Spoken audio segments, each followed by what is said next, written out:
hundreds, thousands maybe of them who have told this story about how data centers and AI are driving new load growth and we all have to panic and make these investments in new gas plants. Everyone has this entire story upside down. Instead of the narrative being, oh my God, all this new demand is materializing from nowhere because AI is this unstoppable force, and so all us ratepayers have to pay for a bunch of new capacity to meet it, the narrative should be, certain officials, like mayors, governors, and state legislators, are inviting all these businesses to locate onto our grids.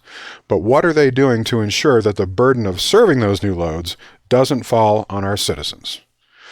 Because it looks to me like what is being proposed here is not some unprecedented explosion of unavoidable data center load, but rather a possibly inadvertent wealth transfer from all utility customers, including low-income customers, to some of the largest and wealthiest tech giants on the planet.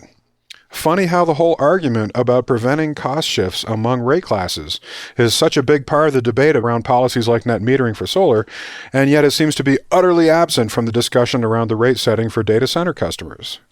So I think what we have here is not merely a question about appropriate cost allocation among customer classes, but also a very serious question about local politicians inviting new businesses onto their grids without taking care to ensure that they're not imposing new cost burdens on the most economically disadvantaged part of their constituencies as a result.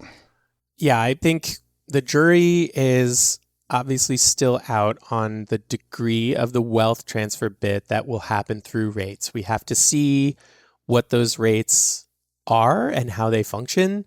Unfortunately, we may never actually see the rates that big data centers get. And they may get different deals than one another based on what they're willing to do in negotiations with the utilities, what they're willing to agree to. So, yeah, I think that's something regulators, that's their main function, right, is to guard against that kind of thing. But obviously, there are power dynamics here that make it really difficult to protect the most vulnerable consumers. And as you've highlighted, it's so important that there are consumer advocates that are given a big seat at the table. Certainly, there's some wealth transfer happening through tax policy. The tax breaks for these businesses have to come from somewhere.